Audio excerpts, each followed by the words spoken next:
NCP সরকারি দল এবং এটা অবশ্য প্রায়শই আমরা শুনি, অনেকেই এই কথা প্রত্যক্ষ পরোক্ষভাবে বলেন, একই সাথে 4 জনের যে মৃত্যু ঘটলো কালকের এই ঘটনাকে কেন্দ্র করে, এ বিষয়ে আপনার অভিমত কি?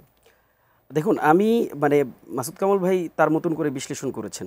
মানে দেখেন এখানে খুব, আমি যেটা বললাম যে শব্দ তো আসলে ভাইরা তো লম্বা সময় ধরে সাংবাদিকতার সাথে যুক্ত ছিলেন, তাদের যে শব্দের যে মানে ইনক্লুশন সেটা ডিফারেন্ট হয় সবসময়। যেমন দেখেন যে 4 জন মানুষ মারা গেছে,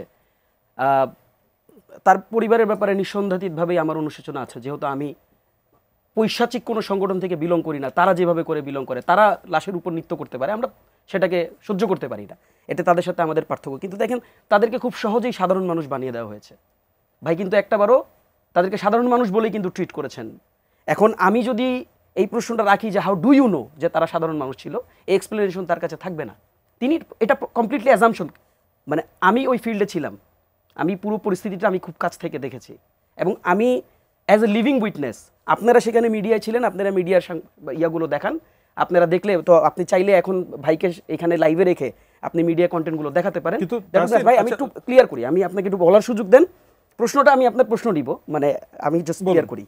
দ্বিতীয়ত দেখেন আরেকটা ব্যাপার আমি একটু বলি, মানে পরিস্থিতিটা কি পরিমাণ মানে বাজে ছিল আপনি একটু বুঝবেন। সেটা হচ্ছে প্রথমে যখন সমাবেশটা যখন শুরু হয়েছে, প্রথম দফায় কিন্তু একবার বড় রকম হামলা হয়েছে এবং আমি লিভিং উইটনেস, একেবারেই মানে দেশি বিদেশি অস্ত্রসহ মারাত্মকভাবে স্টেজের দিকে তারা ছুটে এসেছে, স্টেজ একেবারে গুড়িয়ে দিয়েছে, ভাঙচুর করেছে, করে তারপর তারা মুভ করে চলে গেছে। এবং যখন আমাদের গাড়ি বহরটা মুভ করছিল সমাবেশ শেষে যখন মুভ করছিল, তারা মানে ঠিক যেভাবে করে হামলা করেছে, মানে ওভাবে করে যদি আইনশৃঙ্খলা রক্ষা, আমি কোনো আইনশৃঙ্খলা রক্ষাকারী বাহিনীকে আমি ডিফেন্ড করতে চাই না, তাদের জবাবদিহিতার জায়গায় তারা জবাবদিহিতা করবে।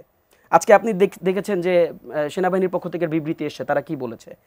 সেই সময়টাতে যদি তাদেরকে ঠেকানো না যেত, তাহলে তারা যেই দেশীয় অস্ত্র নিয়ে হামলাটা করেছিল সেখানে মারাত্মক লেভেলে দুর্ঘটনা ঘটে যেত।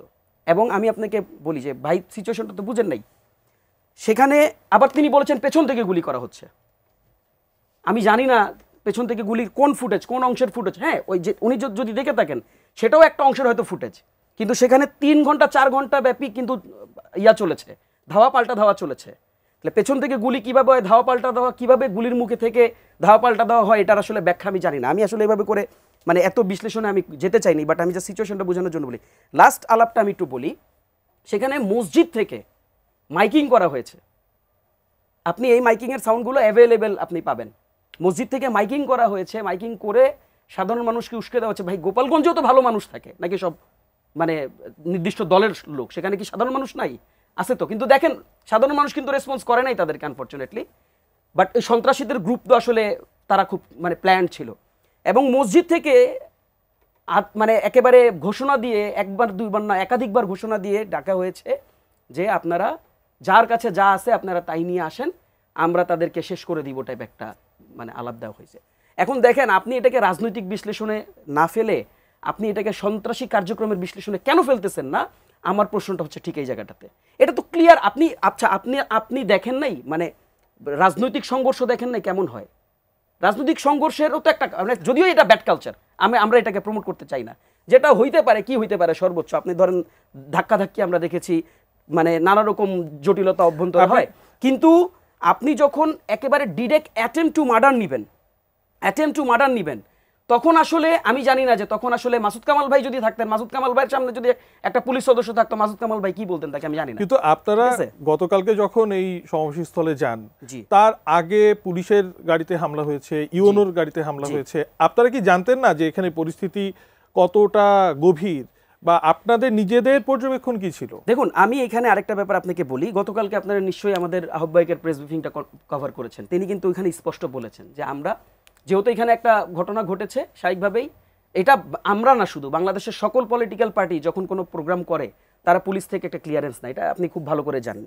কাজেই আমরা স্বাভাবিকভাবেই আমরা পুলিশ থেকে একটা ক্লিয়ারেন্স নিয়েছি, আমরা সেখানে গ্রিন সিগন্যাল পেয়েছি, সেখান থেকে পেয়েই কিন্তু আমাদের ওখানে গাড়ি বহর গিয়েছে এবং সমাবেশ করেছে।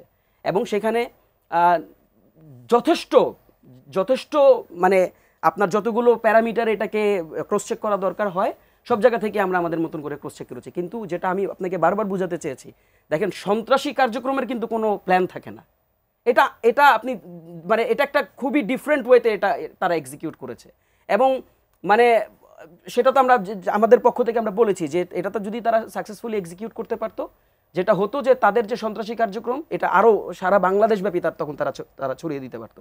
কাজেই আমাদের বক্তব্যটা খুব স্পষ্ট, আমাদের বক্তব্যটা খুব মানে টু দ্য পয়েন্ট। সেটা হচ্ছে যে এখানে এই যে যেভাবে করে জেনারেলাইজ করা হয় সবগুলো ঘটনাটাকে, এইভাবে করে জেনারেলাইজ যদি আপনারা করতে থাকেন, এটা আমার কাছে যেটা মনে হয় যে এটা আরেক পক্ষকে মানে অবিচার করা হয়। আপনি দেখেন, আপনি এখন পর্যন্ত মাসুদ কামাল ভাইয়ের কাছ থেকে কিন্তু একটা শব্দ আসে নাই যেটা সন্ত্রাসী কার্যক্রম, বা একটা শব্দ আসে নাই যে একটা, এটা তো একটা গণতান্ত্রিক কালচার, আপনি তো গণতান্ত্রিক কালচার থামিয়ে দিতে চাচ্ছেন, একটা বারও কিন্তু মাসুদ কামাল ভাই এটা বলেন নাই। ভাইয়ের কাছেই যেতে চাই। আমি এটা প্রত্যাশা করি যে উনার মতন মানুষ এটা বলবেন এবং স্বাচ্ছন্দ্যে বলবেন।